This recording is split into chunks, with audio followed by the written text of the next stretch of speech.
Ionization energy and electronegativity. A science production.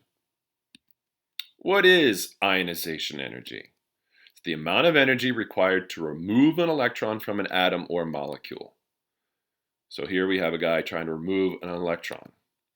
In physics, it's measured in electron volts, or EV, and in chemistry, it's typically measured in kilojoules per mole. You'll learn about moles a little bit later in chemistry.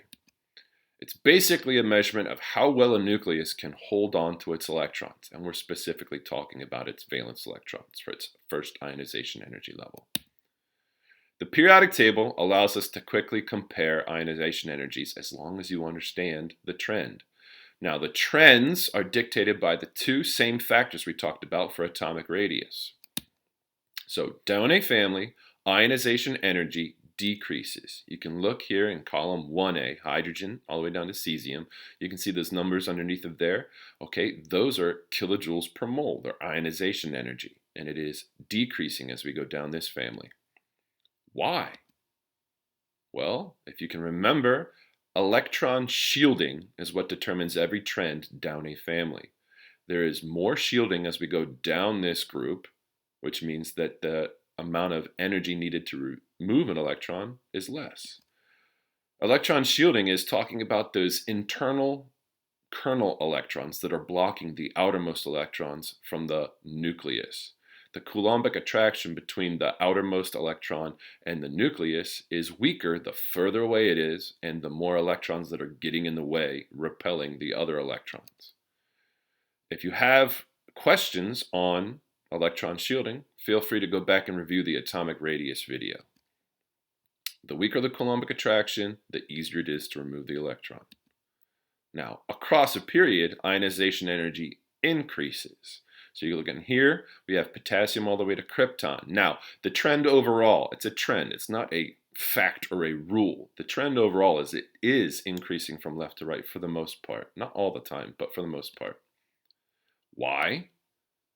Nuclear strength. So they're all in the same period, so they all have the same amount of shielding. So it's the nuclear strength. There are more protons in the nucleus, which means the positive charge in the center of the atom is increasing from left to right, which means it's going to hold on to its electrons more. You can review the atomic radius video again if you have questions. The stronger the Coulombic attraction between the valence electron and the nucleus, the harder it is to remove the electron, so the value, or the IE energy, increases. It is inversely related to atomic radius.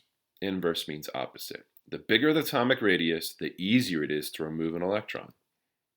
So let's go over radius again. So here's the trend for atomic radius. It increases going down a family, and it decreases left to right across there. So let's look at two examples, oxygen and potassium. So here are their relative sizes compared to each other, and I'm looking at just one specific electron on their outermost valence shell.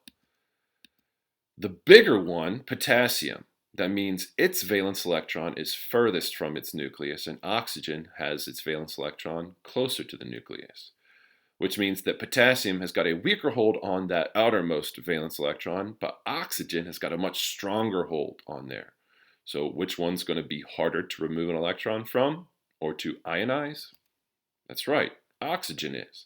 So if you look at this trend on the periodic table for ionization energy increases going up a family, and it increases going left to right across a period. Now, what is electronegativity? Electronegativity is the ability of an atom, when bonding, to attract a bonding pair of electrons. It's basically a measurement of how well a nucleus can hold on to its electrons. If that sounds familiar, it's because it is. It's similar to the trend in ionization energy. We're talking about how well or how hard a nucleus is holding on to its valence electrons. They're both very similar. There's one caveat. There is no electronegative value for noble gases. So here's the trend for ionization energy I showed you earlier. It increases going up a family, and it increases going left to right across the periodic table. Now here's electronegativity. The exact same trend line, except here's the one caveat I just told you about. Since noble gases do not bond, remember, they have their 8 valence electrons. They have their octet, except for helium, which is happy with its 2. But they have their full valence shell, so they don't bond. If electronegativity is a measurement or a value associated with atoms bonding and holding on to shared or pairs of electrons, then there can be no value with noble gases because they do not bond, so they can't have a value. Thanks for watching.